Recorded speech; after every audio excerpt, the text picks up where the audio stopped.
Good morning dear students, मैं सुरेंद्र कुमार मौर्य आपका welcome करता हूं अपने यूट्यूब चैनल पे।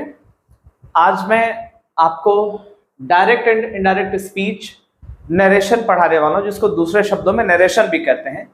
नरेशन नैरेट से बना है। नैरेट का मतलब अपनी बात को दूसरों के सामने रखना, बयां करना, व्यक्त करना। नैरेट मीन्स कहना होता है, बताना भी होता है, सुनाना भी होता है, नैरेट करना। तो यहाँ पर डायरेक्ट एंड इनडायरेक्ट स्पीच जो है, नरेशन, आज इसलिए इसको शुरू कर रहा हूं क्योंकि ये हमारे ग्रामर का बहुत ही इंपॉर्टेंट पार्ट है। अक्सर ये कॉम्पिटिटिव एग्जाम्स में भी नरेशन से क्वेश्चंस आते हैं। अभी आपके बहुत सारे बच्चे ऐसे भी होंगे जो अभी एग्जाम देना होगा, जिनको प्राइमरी की वैकेंसी आ रही है, तमाम बिहार की परीक्षाएं हैं और भी तमाम, तो उन सभी के लिए इसमें इसकी जरूरत पड़ती है। कॉम्पिटिटिव परीक्षाओं में, हर कॉम्पिटिटिव परीक्षाओं में, चाहे वो टीजीटी हो इंग्लिश से जो दे रहे हो बच्चे, या फिर इंटरमीडिएट और हाई स्कूल के जो बच्चे हैं जो इंग्लिश ग्रामर पढ़ रहे हैं, उनके लिए भी ये बहुत जरूरी है। तो ये इसलिए मैं आज ये टॉपिक शुरू करने जा रहा हूं, नरेशन। अब नरेशन में अलग अलग सेंटेंसेस के अलग अलग रूल होंगे। ये असर्टिव सेंटेंस का रूल आज मैं समझाने जा रहा हूं। इसके बाद फिर इंट्रोगेटिव, फिर इंपेरेटिव, एक्सक्लेमेटरी, अलग अलग के रूल अलग अलग होंगे। तो आज मैं आपको बताने जा रहा हूं कि पहले डायरेक्ट स्पीच के बारे में। डायरेक्ट होता क्या है? जैसे डायरेक्ट में मैंने लिखा कि ही सेड टू मी, उसने मुझसे कहा, और कॉमा इन्वर्टेड कॉमा में है। कॉमा के बाद डबल इन्वर्टेड कॉमा के भीतर दूसरा हिस्सा लिखा गया कि Mukesh is an intelligent boy. Mukesh एक इंटेलिजेंट लड़का है, मुकेश एक बुद्धिमान लड़का है। तो अब आप देख रहे हैं कि ये जो डायरेक्ट स्पीच इसको बोलते हैं, जो एक इसमें डायरेक्ट स्पीच जो है, ये कॉमा से पहले वाला जो हिस्सा है और एक हिस्सा इसका डबल इन्वर्टेड कॉमा के भीतर वाला हिस्सा है। तो जो कॉमा से पहले वाला जो हिस्सा होता है उसको रिपोर्टिंग क्लॉज कहते हैं। और इस रिपोर्टिंग क्लॉज के अंदर ये सेड टू, ये रिपोर्टिंग, ये सेड जो है ये वर्ब है, और रिपोर्टिंग वर्ब का ये जो है सब्जेक्ट है और ये ऑब्जेक्ट है। तो याद रखना है, ये मी क्या है? ऑब्जेक्ट है, और ही जो है आपका सब्जेक्ट है। तो ये ही ने ये बात कहा, किससे कहा? मी से कहा, मुझसे कहा। तो जो बात को कह रहा है वो सब्जेक्ट है, और जिससे कहा जा रहा है वो ऑब्जेक्ट है। तो ही ने ये बात मुझसे कहा है, उसने मुझसे कहा। अब क्या कहा? जो कही गई बात है, जो भी वो बात कहेगा, उसके द्वारा कही गई जो बात है, उसको डबल इन्वर्टेड कॉमा के भीतर बंद कर दिया जाता है, उसको उसके अंदर रख दिया जाता है। तो जिसने, उसने जैसे कहा उस बात को जो कहते हो जब हम लिख देंगे किसी के सामने या किसी के सामने सुना देंगे, नैरेट कर देंगे। नैरेट का मतलब सुना देना, किसी को बता देना, तो वो जो है रिपोर्टेड स्पीच हो जाएगा। तो जो उसके द्वारा जो कही गई बात है वो इन्वर्टेड, डबल इन्वर्टेड कॉमा के भीतर रहेगा, और इसको रिपोर्टेड स्पीच बोलते हैं। Mukesh is an intelligent boy. तो ये बात उसने कहा, क्या कहा? कि मुकेश एक इंटेलिजेंट लड़का है, बुद्धिमान लड़का है। ये रिपोर्टेड स्पीच है, इधर वाला हिस्सा, और इधर वाला हिस्सा रिपोर्टिंग क्लॉज है। अब ये जो है, ये जो रिपोर्टिंग वर्ब है, ये बहुत ही इंपॉर्टेंट रोल है इसका। ये रिपोर्टिंग वर्ब ही ये सिग्नल देगी कि इधर का टेंस बदला जाए या नहीं बदला जाए। ये डिपेंड करता है इस रिपोर्टिंग वर्ब पे। तो अगर ये रिपोर्टिंग वर्ब, याद रखना है कि अगर ये रिपोर्टिंग वर्ब, मैंने रूल लिखा, रूल नंबर 1, कि यदि रिपोर्टिंग वर्ब ये अगर ये प्रेजेंट या फ्यूचर टेंस में हो, तो इनडायरेक्ट में चेंज करते समय रिपोर्टेड स्पीच के टेंस में चेंजिंग नहीं करते हैं। मींस अगर ये रिपोर्टिंग वर्ब, यहां तो अभी मैंने पास्ट में लिखा है ही सेड, से का सेकंड फॉर्म है सेड है, ये पास्ट टेंस में है, तो इधर का टेंस बदलेगा। लेकिन यही अगर सेड की जगह सेज हो जाए या फ्यूचर टेंस हो जाए, कोई भी फ्यूचर टेंस या कोई भी प्रेजेंट टेंस हो जाए, जैसे अगर फ्यूचर रहेगा तो उसके पहले विल भी लगा रहेगा। तो ये रिपोर्टिंग वर्ब अगर ये प्रेजेंट में है या फ्यूचर में है, तो इधर का जो टेंस है वो नहीं बदला जाएगा। इधर रिपोर्टेड स्पीच के टेंस में चेंजिंग नहीं करते हैं, उसको वैसे उतार देना है। बस करना क्या रहेगा? कॉमा और इन्वर्टेड कॉमा हटा के कंजंक्शन दैट लगा देना रहेगा। और इधर का टेंस कब बदला जाएगा? जब ये रिपोर्टिंग वर्ब पास्ट टेंस में रहेगा। देखिए यहाँ पे रिपोर्टिंग वर्ब भी पास्ट टेंस में है, तो जब ये पास्ट टेंस में है तो इधर इज एम आर का वाज वर्ब हो जाएगा, हैज हैव का हैड हो जाएगा, सारे टेंस चेंज हो जाया करेंगे, बदल जाया करेंगे। तो आइए मैं अब आपको एग्जांपल्स देने जा रहा हूं। इस पे पहले रूल पे एग्जांपल्स दूंगा तो ज्यादा क्लियर हो जाएगा। डियर स्टूडेंट्स, अब इस पे एग्जांपल देखिए। ये रूल नंबर 1 पे एग्जांपल है, लिखा मैंने example number 1, he says, comma double inverted comma के अंदर, Ravi is an intelligent boy, Ravi एक बुद्धिमान लड़का है। तो ही के बाद देख रहे हैं ये जो रिपोर्टिंग वर्ब है से में एस जुड़ा हुआ है, तो ये रिपोर्टिंग वर्ब आपका प्रेजेंट टेंस में है। तो जब ये प्रेजेंट टेंस में हो गया, चाहे कोई भी प्रेजेंट हो, present indefinite, present continuous, present perfect continuous, कोई भी ये प्रेजेंट हो या कोई भी फ्यूचर टेंस हो, तो इधर का टेंस नहीं बदलना है। देखिए इज का इजी रह गया, वाज नहीं करना है। तो आपने क्या किया, ही सेज दैट, और ये कॉमा डबल इन्वर्टेड कॉमा हटेगा और कंजंक्शन दैट लगेगा। ये दैट क्या करता है, दोनों सेंटेंस को जोड़ने का काम करता है, ये कनेक्टिव वर्ड है। ये दैट यहाँ पर कंजंक्शन है, जोड़ रहा है। अब इधर वाला जो हिस्सा है Ravi is an intelligent boy, वैसे ही लिख दिया गया, इसमें टेंस में बदलाव नहीं किया गया, इज एम आर का वाज वर नहीं किया गया। क्यों? क्योंकि ये रिपोर्टिंग वर्ब प्रेजेंट टेंस में है। आइए दूसरा एग्जांपल देखते हैं। लिखा गया he says to me comma inverted comma Sudha has gone to Delhi, Sudha Delhi गई है। तो ही, अब याद रखेंगे यहाँ पे सेज टू भी लगा हुआ है और इसके बाद ऑब्जेक्ट दिया हुआ है। इसमें कोई ऑब्जेक्ट नहीं दिया हुआ था सेज टू के बाद, और इसमें सेज टू के बाद ऑब्जेक्ट भी दिया हुआ है। तो जब ऑब्जेक्ट दिया हुआ है तो इस सेज को आपको टेल में चेंज कर देना है, से को टेल में चेंज कर देना है। देखिए से में एस जुड़ा है, इसलिए आप भी टेल में एस जोड़ रहे हैं, और टू भी हट जाएगा, पूरा सेज टू की जगह टेल्स लिख देंगे। ऊपर वाले में से को हम टेल में नहीं चेंज किए थे, क्यों? क्योंकि टू सेज के बाद टू लगा के कोई ऑब्जेक्ट नहीं दिया गया था। तो अगर टू लगा के कोई ऑब्जेक्ट नहीं दिया गया तो सेज को सेज ही उतार देना है, और अगर सेज के बाद टू लगा के ऑब्जेक्ट दिया हुआ है तो से को टेल में चेंज कर देना है, टेल्स मी हो गया। अब ये कॉमा इन्वर्टेड कॉमा हट गया और कंजंक्शन दैट लगेगा, और बाकी हिस्सा वैसे ही उतार दिया गया, Sudha has gone to Delhi. Tense में बदलाव नहीं किया गया क्योंकि ये रिपोर्टिंग वर्ब आपका प्रेजेंट टेंस में है। आइए तीसरा एग्जांपल देखिए, फ्यूचर टेंस में लिखा she will say to me comma inverted comma Mukesh obeys his elders, Mukesh अपने बड़ों की आज्ञा का पालन करता है।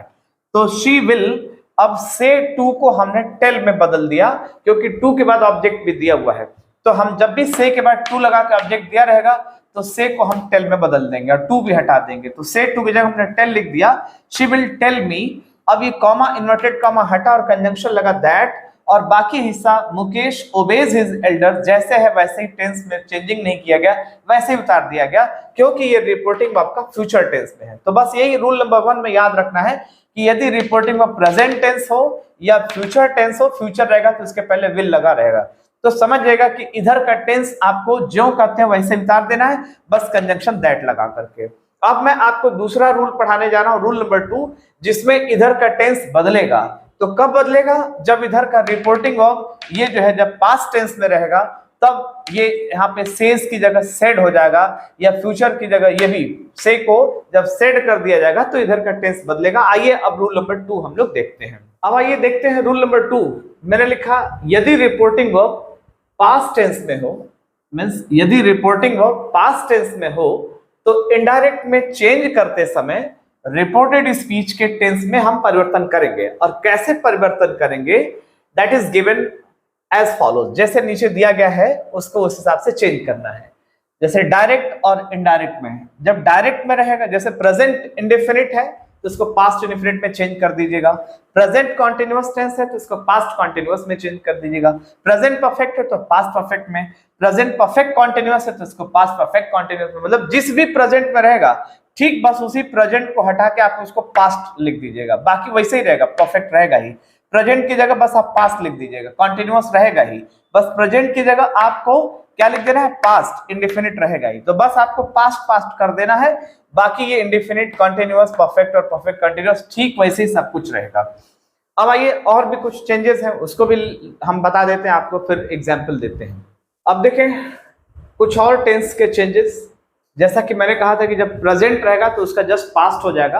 अब पास्ट में अगर रहेगा, रिपोर्टेड स्पीच अगर पास्ट में रहेगा तो उसको हम पास्ट इंडेफिनिट को पास्ट परफेक्ट में चेंज करेंगे।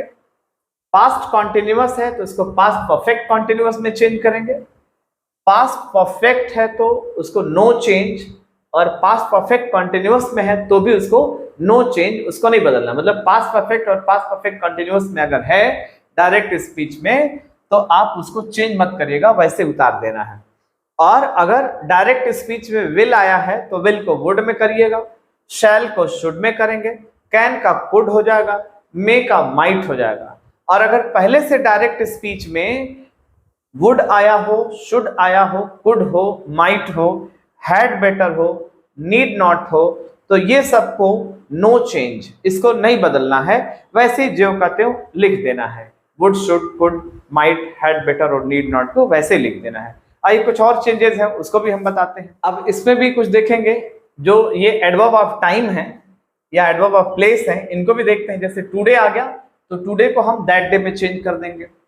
टुमारो हो गया तो उसको द नेक्स्ट डे में चेंज करेंगे जब इनडायरेक्ट में बनाएंगे तो। यस्टरडे को द प्रीवियस डे में चेंज करेंगे। दिस का दैट हो जाएगा, दीज का दोज हो जाएगा, हियर का देयर हो जाएगा, नाउ का देन हो जाएगा। तो याद रखना है टुडे, टुमारो, यस्टरडे और नाउ ये सब टाइम बताते हैं, तो इनको एडवर्ब के, ये एडवर्ब हैं और इनको एडवर्ब ऑफ टाइम कहा जाता है। और ये जो है हियर और देयर ये सब प्लेस बताते हैं, तो इनको एडवर्ब ऑफ प्लेस कहा जाता है। और दिस, दैट, दीज, दो ये डेमोन्स्ट्रेटिव प्रोनाउन है, ये संकेत करते हैं। तो कुल मिलाकर के आपको बस इतना याद रखना है कि दिस का दैट, दीज का दोज, हियर का देयर, नाउ का देन, यस्टरडे का द प्रीवियस डे, टुमारो का द नेक्स्ट डे, टुडे का दैट डे। और हम यहाँ पे द नेक्स्ट डे की जगह हम फॉलोइंग डे भी लिख सकते हैं, द फॉलोइंग डे भी लिखा जा सकता है। तो आइए अब हम अब जैसे लास्ट डे अगर आ गया तो उसको द प्रीवियस डे में लिख देंगे। जैसे last Sunday, last morning, last night, तो उसको द प्रीवियस नाइट। जैसे यहाँ पे द प्रीवियस डे है तो वहीं पे अब जैसे लास्ट नाइट हो गया तो द प्रीवियस नाइट हो जाएगा। लास्ट संडे है तो द प्रीवियस संडे हो जाएगा। तो ये भी ध्यान रखना हम लोग को। तो आइए अब हम एग्जाम्पल्स देखेंगे इस पे। डियर स्टूडेंट्स, अब मैं आपको एक एग्जाम्पल देने जा रहा हूँ, लेकिन एग्जाम्पल से पहले आप यहाँ पे भी ध्यान देंगे। पहले इसको देखेंगे, यहाँ पे he said Ravi is ill today, Ravi आज बीमार है। उसने कहा, क्या कहा, उसके द्वारा जो कही गई जो बात है वो डबल इन्वर्टेड कॉमा के भीतर रिपोर्टेड स्पीच जिसको बोलते हैं वो यहाँ रखा गया है। तो उसने कहा कि आज रवि बीमार है, तो ही सेड। अब आप देख रहे हैं ये जो से है ये पास्ट टेंस में है, से का सेकंड फॉर्म सेड आया है तो ये पास्ट टेंस है। तो जब ये पास्ट टेंस है तो इधर का जो टेंस है वो बदल रहा है। देख रहे हैं इज ए मार का अब वाज वर्ब हो जाएगा, जैसा कि मैंने बताया था कि जब ये रिपोर्टिंग वर्ब पास्ट टेंस में होगा तो इधर का टेंस बदलेगा। तो अब यहाँ पे सेड को हम सेड ही लिखेंगे और इसके बाद कॉमा इन्वर्टेड कॉमा हटा के कंजंक्शन दैट लगेगा और बाकी हिस्सा रवि आपने लिख दिया, इज ए मार को वाज में कर दिया चेंज, इल और टुडे का दैट डे में चेंज कर दिया गया। अब उसके बाद मैं थोड़ा सा यहाँ पर आपका ध्यान ले जाऊंगा। यहाँ पे मैंने सन बटा 123 लिखा, इसको भी समझना है। ये सन बटा 123 क्या है? ये जो फर्स्ट यहाँ पे वन का मतलब फर्स्ट पर्सन समझिएगा, फर्स्ट पर्सन, और इसको सेकेंड पर्सन और इसको थर्ड पर्सन समझिएगा। तो आपको पर्सनल प्रोनाउन मालूम होना चाहिए, नहीं मालूम होगा तो मैं बता दे रहा हूं आपको। I, we, you, he, she, it, they, ये सब पर्सनल प्रोनाउन है और इनको पर्सनल प्रोनाउन में भी इनको 3 पर्सन में डिवाइडेड किया गया है, कैटेगराइज किया गया है, फर्स्ट पर्सन, सेकेंड पर्सन और थर्ड पर्सन। जैसे मैं आपसे अपनी बात कह रहा हूं तो मैं फर्स्ट पर्सन हूं और यू मीन्स आप जो है सेकेंड पर्सन है। और जैसे मैं आपसे बात कर रहा हूं और जैसे मैंने कहा कि ये मेरे और आपके बीच का मामला है, इसमें तीसरे बंदे को क्यों इन्वॉल्व कर रहे हैं, तो ही, शी, इट और दे ये थर्ड पर्सन में आते हैं और आई और वी ये फर्स्ट पर्सन में आते हैं और यू जो है सेकेंड पर्सन में आता है। मतलब मैं आपसे बात कर रहा हूं तो मैं फर्स्ट पर्सन हूं और यू मीन्स आप जो है सेकेंड पर्सन है और बाकी जो है ही, शी, इट, दे वो सब थर्ड पर्सन में है। तो आइए देखते हैं, यहाँ पे मैंने बताया कि जो फर्स्ट पर्सन प्रोनाउन है आई और वी ये हमेशा एस का मतलब सब्जेक्ट के अनुसार बदलते हैं। जो सेकेंड पर्सन प्रोनाउन होता है याद रखना है, सेकेंड पर्सन प्रोनाउन में यू होता है और फर्स्ट पर्सन प्रोनाउन में आई और वी होता है और बाकी जो बच जाएंगे थर्ड पर्सन में ही, शी, इट, दे या कोई नेम हो जाए तो ये सब थर्ड पर्सन में आते हैं। तो आपको मैंने कहा कि जो फर्स्ट पर्सन प्रोनाउन है आई और वी ये जो है सब्जेक्ट के अनुसार बदलते हैं, जो सेकेंड पर्सन प्रोनाउन यू ये ऑब्जेक्ट के अनुसार बदलता है और बाकी जितने बच जाएंगे ही, शी, इट, दे या कोई नेम आ जाए तो वो सब थर्ड पर्सन है और थर्ड पर्सन को एन का मतलब नो चेंज। यहाँ एन का मतलब समझिएगा नो चेंज, इनको चेंज नहीं करना है, नो चेंज है। और ये जो सेकंड पर्सन यू है ये ऑब्जेक्ट के अनुसार बदलेगा, और फर्स्ट पर्सन जो है आई और वी ये सब्जेक्ट के अनुसार बदलेगा। तो आइए देखते हैं यहाँ पे एग्जाम्पल नंबर 2। मैंने लिखा she said to me, comma inverted comma में लिखा I go to my office daily. उसने कहा कि मैं रोज अपने ऑफिस जाती हूँ। तो शी, अब देखें सेड के बाद टू लगा करके ऑब्जेक्ट भी दिया हुआ है, शी ने ये बात मुझसे कहा है, तो सेड के बाद अगर टू लगा करके ऑब्जेक्ट गिवन है, दिया हुआ है, तो सेड टू को आपको टोल्ड में चेंज करना है, और टू भी हट जाएगा पूरा। आप सेड टू को हटा करके क्या लिखेंगे, टोल्ड, टोल्ड मी, और कॉमा इन्वर्टेड कॉमा हटेगा और कंजंक्शन दैट लगेगा। अब देखेंगे यहाँ पर रिपोर्टेड स्पीच के अंदर मींस डबल इन्वर्टेड कॉमा के भीतर आया हुआ जो फर्स्ट पर्सन है आई और माई, ये क्या है, फर्स्ट पर्सन में आते हैं। आई के अनुसार ये आई का पॉजेसिव फॉर्म है माई, तो इसको हमें फर्स्ट पर्सन को, जैसा कि मैंने कहा कि जो फर्स्ट पर्सन होता है वो सब्जेक्ट के अनुसार बदलता है। तो सब्जेक्ट वो होता है जो इस बात को कह रहा है। तो कौन कह रही है, शी कह रही है। किससे कह रही है, मुझसे कह रही है, मी से कह रही है। तो ये सब्जेक्ट है, शी सब्जेक्ट है, इस रिपोर्टिंग वर्ब का सब्जेक्ट शी है और इस रिपोर्टिंग वर्ब का ऑब्जेक्ट मी है। तो आपको ये जो आई है, ये आई को आपको इस सब्जेक्ट के अनुसार बदलना है, शी के अनुसार बदलना है। तो आई की जगह आपका शी हो जाएगा। आई किसके अनुसार बदलेगा, शी के अनुसार, तो आई की जगह शी हो जाएगा। और टेंस भी बदलना है, ये आपका फर्स्ट फॉर्म है ना वर्ब का, गो, तो इसका सेकंड फॉर्म कर देंगे, वेंट कर देंगे। क्यों, क्योंकि ये प्रेजेंट इंडेफिनिट है। प्रेजेंट इंडेफिनिट में क्या होता है, आई वी यू दे रहता है तो वर्ब का फर्स्ट फॉर्म रहता है। अगर यहाँ पे आई की जगह ही, शी, इट या कोई नेम आ जाए तो वर्ब में ईएस या एस या आईईएस भी जुड़ता है। ये मैं आपको टेंस वाले प्लेलिस्ट में आप जाके देख सकते हैं प्रेजेंट इंडेफिनिट का क्या रूल है। तो ये सारे टेंसेस उसमें मैंने पढ़ाए हैं। तो ये जो है यहाँ पर प्रेजेंट इंडेफिनिट है, तो इसको आप पास्ट इंडेफिनिट में चेंज करेंगे तो गो का क्या हो जाएगा, वेंट हो जाएगा, वेंट टू। अब यहाँ पे माई की जगह, जब आपने आई की जगह शी कर दिया तो माई की जगह आपको क्या लिखना है, हर कर देना है, हर ऑफिस डेली। तो आई की जगह क्या हो जाएगा, शी, और गो का वेंट हो जाएगा, she went to her office daily.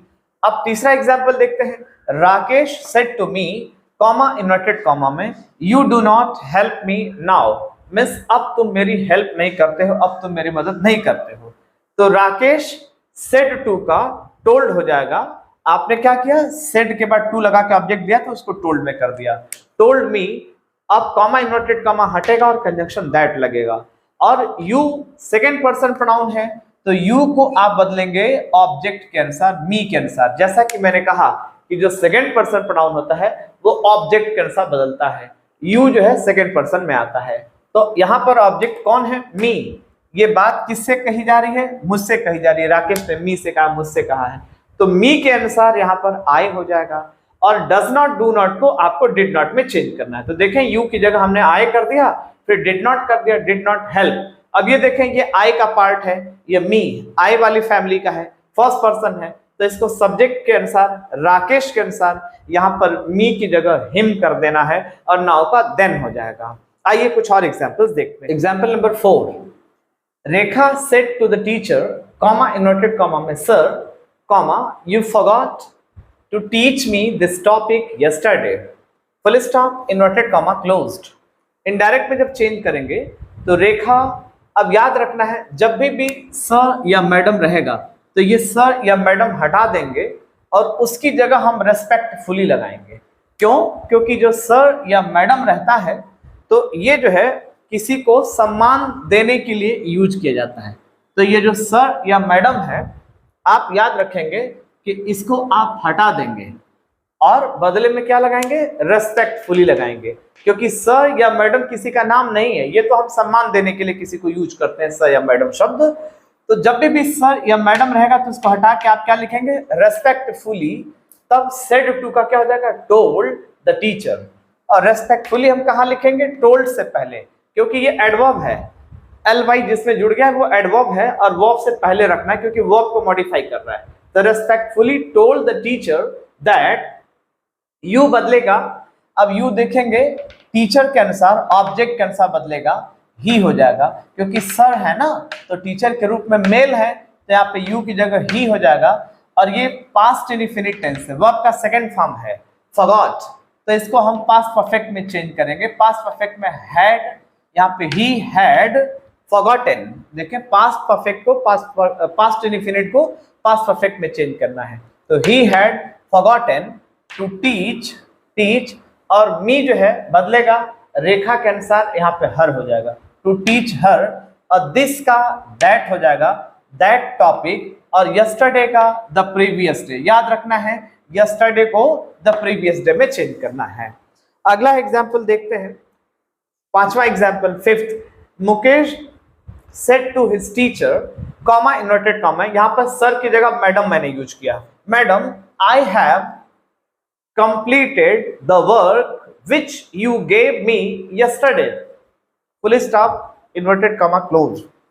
तो मुकेश, अब मैडम आ गया तो मैडम हटेगा और बदले में रेस्पेक्टफुली लगेगा, तो रेस्पेक्टफुली, फिर सेड टू की जगह टोल्ड हो जाएगा। तो रेस्पेक्टफुली टोल्ड हिज टीचर, फिर कॉमा इन्वर्टेड कॉमा हटा और कंजंक्शन दैट लगा। अब आई जो है फर्स्ट पर्सन प्रोनाउन है आई, तो आई को हम मुकेश के अनुसार बदलेंगे, सब्जेक्ट के अनुसार बदलेंगे, यहाँ पे ही हो जाएगा और हैज हैव का हैड हो जाएगा। तो he had completed the work विच, अब यू बदलेगा, यू सेकंड पर्सन प्रोनाउन है, ऑब्जेक्ट टीचर के अनुसार यहाँ पे शी हो जाएगा, क्योंकि टीचर के रूप में मैडम है, लेडी है, तो टीचर के अनुसार यहाँ पे यू की जगह शी हो जाएगा। और ये गेव आया है, पास्ट इंडेफिनिट है, तो इसको पास्ट परफेक्ट में चेंज करना है। तो शी हैड गिवन, और मी फर्स्ट पर्सन है, आई का पार्ट है, ये सब्जेक्ट के अनुसार बदलेगा, तो मुकेश के अनुसार मी की जगह हिम हो जाएगा। देखें यहाँ पे हिम हो गया, और यस्टरडे को जैसे द प्रीवियस डे में चेंज किया जाता है, तो यस्टरडे को हम यहाँ पे द प्रीवियस डे रख देंगे। स्पेस ना होने की वजह से मैं यहाँ पे स्पेस छोड़ दिया हूँ, खाली जगह, बस आपको ये समझना है कि यस्टरडे को हटा के द प्रीवियस डे यहाँ पे लिख देना है। आइए कुछ और एग्जांपल्स देखते हैं। Example number 7, the boys said to me, comma inverted comma में, we were present in your birthday party. तो द बॉयज सेड टू का टोल्ड हो जाएगा, told me, comma inverted comma हटा और कंजंक्शन दैट लगा। और याद रखना है जब भी वी रहेगा तो वी को हटा के आप हमेशा दे में कन्वर्ट करिएगा, क्योंकि वी प्लूरल नंबर के लिए आता है, तो वी की जगह हम दे लिखेंगे हमेशा। और ऐसे भी यहाँ पर ये जो वी है ये फर्स्ट पर्सन है, और ये सब्जेक्ट के अनुसार बदलेगा, और सब्जेक्ट के रूप में भी बॉयज ज्यादा है, ज्यादा लड़के हो तो भी, ज्यादा लड़कियां हो तो भी हमेशा हम उसकी जगह दे लिखेंगे, या वी जब भी आएगा तो वी की जगह दे लिखेंगे। अब देखें ये वाज वर, अगर वाज वर है तो ये सिंपल पास्ट में है, जैसे इज एम आर है तो इसको वाज वर में चेंज कर देना है, सिंपल प्रेजेंट से सिंपल पास्ट में। और अगर पहले से वाज वर है तो ये सिंपल पास्ट है, अब इसको आप पास्ट परफेक्ट में चेंज करेंगे। मिस ये पास्ट इंडेफिनिट में है, अब इसको आप पास्ट परफेक्ट में जब चेंज करेंगे तो इसको हैड बीन में बदल दीजिएगा। क्यों? क्योंकि पास्ट परफेक्ट की हेल्पिंग ऑफ हैड होती है और ये बी के फॉर्म में है, तो ये was were, is am are और वाज वर बी के स्वरूप होते हैं, बी के फॉर्म होते हैं, इसलिए इसको हम बी का थर्ड फॉर्म बीन कर देंगे। तो बीन यहाँ पर मेन वर्ब है और हैड आपकी हेल्पिंग वर्ब है, तो ये पास्ट परफेक्ट हो गया। इसको पास्ट परफेक्ट कॉन्टिन्यूअस मत समझिएगा, पास्ट परफेक्ट, क्योंकि ये हेल्पिंग वर्ब है और ये मेन वर्ब है आपका। तो यू की जगह they had been present in your बदलेगा, ये सेकंड पर्सन प्रोनाउन है, तो ऑब्जेक्ट मी के अनुसार यहाँ पे योर की जगह क्या आ जाएगा, माय बर्थडे पार्टी। तो they had been present in, your बदलेगा मी, ऑब्जेक्ट के अनुसार माई हो जाएगा, माई बर्थडे पार्टी। अगला है example number 8, Sudhir said to his sister, I shall give you, ये याद रखना है, ये अलग है, ये बर्थडे पार्टी अलग है। तो सुधीर ने कहा अपनी सिस्टर से, I shall give you a new dress tomorrow, मैं तुमको कल एक न्यू ड्रेस दूंगा। तो सुधीर सेड टू का टोल्ड हो जाएगा, told his sister, comma inverted comma हटा और कंजंक्शन लगा दैट, और आई जो है फर्स्ट पर्सन प्रोनाउन है, it will change according to subject, Sudhir के अनुसार जब चेंज हो जाएगा तो in place of I he will be written, तो यहाँ पे आई की जगह ही लिखा जाएगा। अब याद रखना है कि जब आई और वी के साथ शैल लगता है तो तो अब I की जगह जब ही हो जा रहा है तो ही के अनुसार विल चलता है, ही शी इट बाकी सबके साथ विल लगता है, तो अब विल का वुड हो जाएगा। इनडायरेक्ट में जब चेंज करेंगे तो विल का वुड हो जाएगा। तो ही वुड गिव, यू बदलेगा, सेकेंड पर्सन प्रोनाउन है, ऑब्जेक्ट के अनुसार, सिस्टर के अनुसार यहाँ पे हर हो जाएगा, गिव हर अ न्यू ड्रेस, और टुमारो का द नेक्स्ट डे में चेंज कर देना है।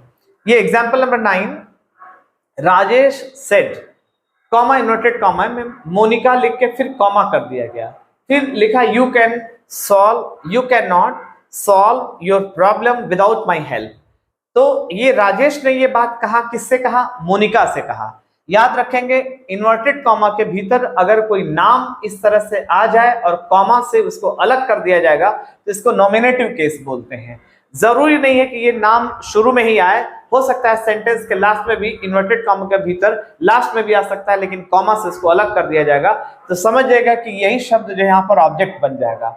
तो ये राजेश ने ये कहा है, किससे? मोनिका से कहा है। तो आप लिखेंगे राजेश टोल्ड मोनिका दैट, अब यू बदलेगा, ऑब्जेक्ट है, सेकंड पर्सन है ये, तो ऑब्जेक्ट मोनिका के अनुसार यहाँ पे शी हो जाएगा, यू की जगह शी, और कैन का कुड हो जाएगा, शी कुड नॉट सॉल्व, और योर बदलेगा मोनिका के अनुसार, यहाँ पे क्या हो जाएगा? Her, she could not solve her problem without, और माई जो है ये आई का पार्ट है, आई का फर्स्ट पर्सन प्रोनाउन है, तो राजेश के अनुसार यहाँ पे हिज हेल्प हो जाएगा।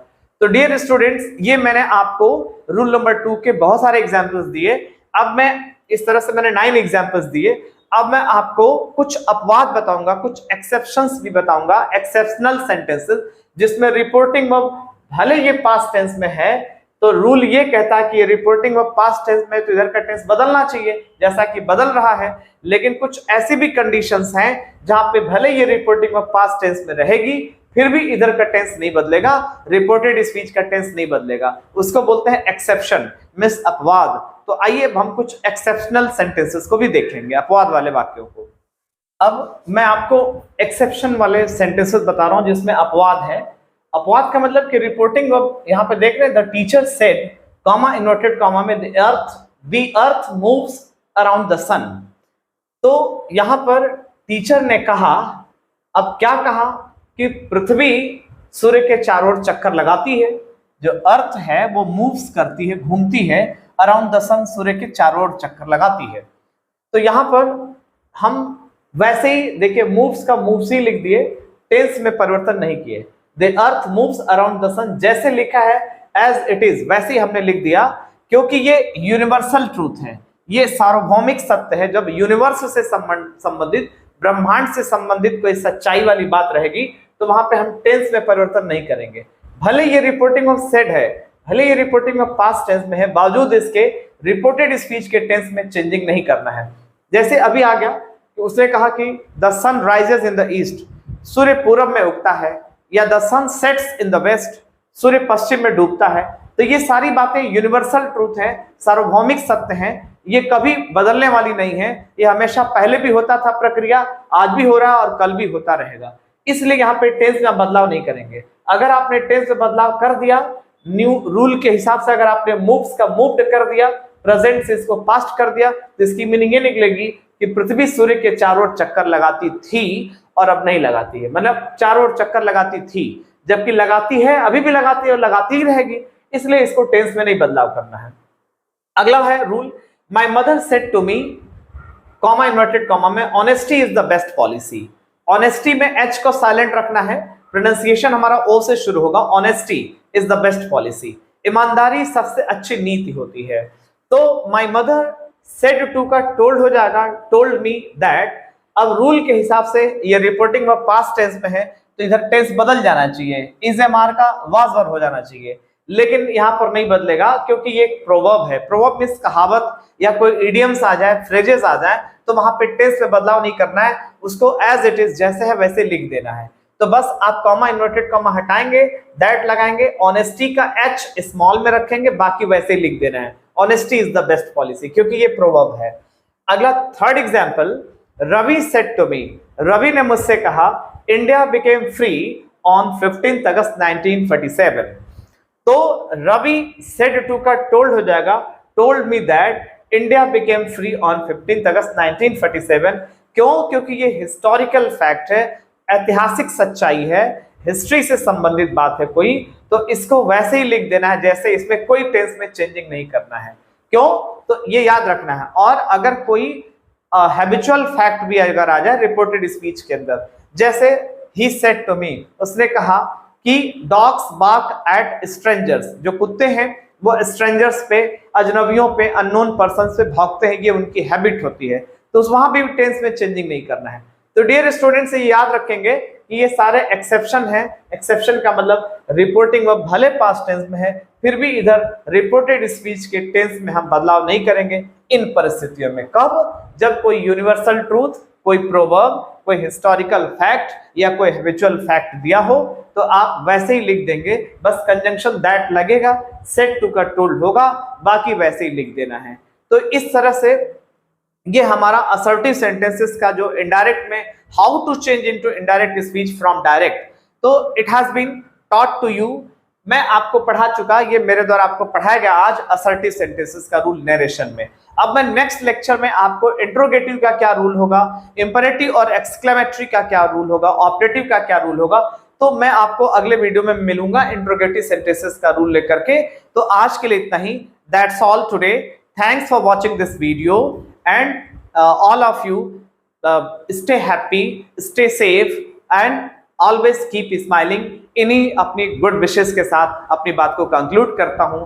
और अगर आपको अच्छा लगेगा तो लाइक करेंगे और इसको सब्सक्राइब भी करेंगे, शेयर भी करेंगे। Thank you.